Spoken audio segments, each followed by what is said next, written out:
Hi అండి, జై Srikrishna. 40 size బ్లౌజ్కి ఎల్బో హ్యాండ్స్ ఏ విధంగా కట్ చేయాలి? మనకు హ్యాండ్ లెంత్ వచ్చేసి ఖర్చుకి తీసేసి 11.5 ఉందండి. ఇక్కడ కూడా ఖర్చుకు వేసుకున్నాను. ఓకే, 1/2 ఇంచ్ ఖర్చుకు వేసుకున్నాను. అయితే ఈ ఆమ్ రౌండ్ వచ్చేసి 9.5 ఉంది. ఓకే, అయితే మనం జాయింట్స్ అనేటివి ఒక 2 జాయింట్లతోటే నేనైతే వేసుకుంటున్నాను. అప్పుడు మనకు ఎక్స్ట్రా ఇంత క్లాత్ని అయితే ఫోల్డ్ చేయాలి. ఇదిగోండి, ఈ విధంగా ఫోల్డ్ చేసుకున్నాను. ఎక్స్ట్రా ఇంత క్లాత్ ఎంత అని ఫోల్డ్ చేసుకోవాలి అని డౌట్ రావచ్చు. అంతవరకు అయితే మన ఆమ్ రౌండ్ ప్లస్ ఖర్చు ఈ 2 వస్తాయో అంతవరకు అయితే మనం ఈ క్లాత్ని అయితే వేసుకోవాలి. అప్పుడే మనకు 2 జాయింట్స్ వస్తాయి. ఓకే, ఇప్పుడు ఇక్కడ నుండి నేను 11.5 దగ్గర మార్కింగ్ అయితే వేసుకున్నాను. పైన ఖర్చు వేసుకున్నాను. ఓకే, అయితే ఇది ఇలా స్ట్రైట్గా అయితే ఒక లైన్ తీసుకున్నాను. ఇక్కడ నుంచి కూడా ఎంత కరెక్ట్గా వేసుకొని ఇక్కడ నుండి ఒక లైన్ స్ట్రైట్గా గీసుకున్నాను. ఇప్పుడు ఇక్కడ నుండి మనకు 40 సైజ్ వాళ్ళకి ఎంత ఈ డౌన్ దించాలి అంటే చంక కింద డౌన్ దించాలి. ఈ డౌన్ వల్లనే మనకు ఇక్కడ ముడతలు వస్తుంటాయి, ఈ పొజిషన్లో ముడతలు వస్తుంటాయి, ఇక్కడ కూడా ముడతలు వస్తుంటాయి.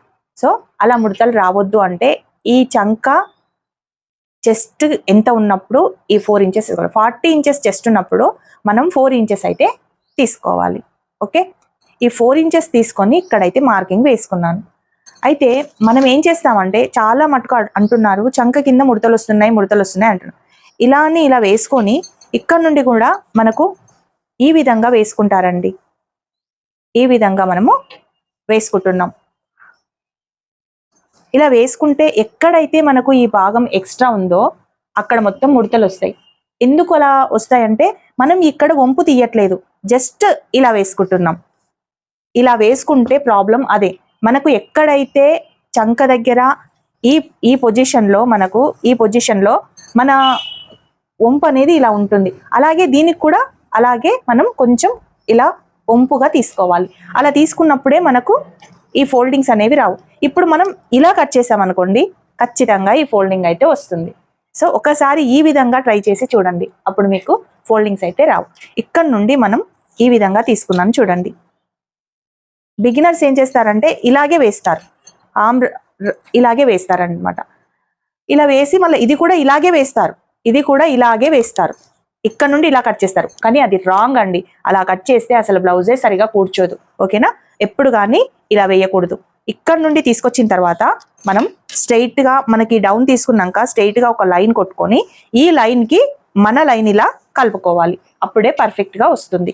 ఓకే, ఇప్పుడు ఇక్కడ నుండి ఇక్కడ ఒక 1 ఇంచ్ దగ్గర మనం మార్క్ చేసుకొని ఈ డౌన్ కటింగ్ అయితే తీసుకున్నాం.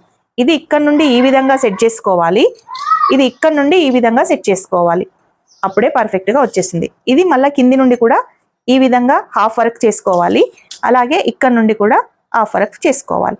అయితే ఇక్కడ ఎంత తీసుకోవాలి, ఈ 40 సైజ్ ఉన్న వాళ్ళకి ఇక్కడ ఎంత తీసుకోవాలో కొందరికి తెలియదు. ఇక్కడ నుండి 1 ఇంచ్, అన్నిటికీ మనకు 1 ఇంచ్ నుండే వేసుకుంటూ ఉంటారు. కానీ కొంచెం బొద్దుగా ఉన్న వాళ్ళకి భుజం అనేది కొంచెం వెడల్పుగా ఉండి రౌండ్గా వస్తుంది భుజం పైన.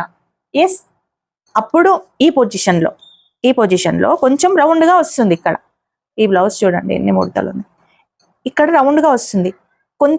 ఈ భుజం సైజుని బట్టి మనం ఇక్కడ విడ్త్ అనేది తీసుకోవాలి. అర్థమైందా?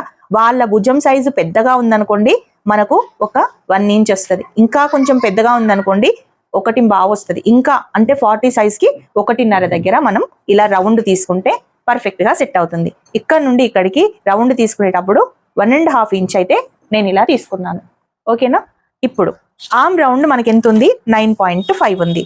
ఇక్కడ నుండి 9.5 తీసుకున్న తర్వాతనే మనం ఈ మార్కింగ్ చేసుకున్నాం. ఓకే, తర్వాత ఇక్కడ మనకు కరెక్ట్గా వాళ్ళ డౌన్ ఉంది, హ్యాండ్ డౌన్ రౌండ్. అయితే ఇక్కడ నుండి ఈ పాయింట్ దగ్గర నుంచి మనం ఇలా వేసుకుంటాం. ఇలా వేసుకున్న తర్వాత మనం ఇలా వేసుకుంటే మన బ్లౌజ్ ఇక్కడ టైట్గా ఉండి ఇక్కడ లూజ్గా ఉండి ఇలా పైకి వస్తుంటుంది బ్లౌజ్ అనేది. మనం అలా కూడా చేయొద్దు.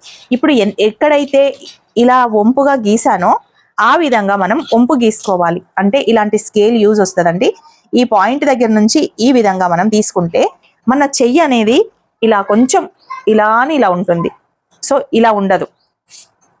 ఎక్కడైతే మనకి ఈ గ్యాప్ వచ్చిందో అక్కడ ఫోల్డింగ్స్ వస్తాయి అన్నమాట. అక్కడ ఫోల్డింగ్స్ వచ్చి అక్కడ లూజ్ ఉండి ఇక్కడ టైట్ ఉండి ఇలా పైకి పైకి లాగుతుంది. ఇక్కడ ఒక పాయింట్ అంతా లూజ్ ఉన్నా పర్వాలేదు, కానీ ఇక్కడ మాత్రం లూజ్ ఉండకూడదు. ఇక్కడ లూజ్, ఇక్కడ టైట్ ఉండి ఇక్కడ లూజ్ ఉంది అనుకోండి, బ్లౌజ్ ని పైకి లాగేస్తుంది, హ్యాండ్ ని పైకి లాగేస్తుంది.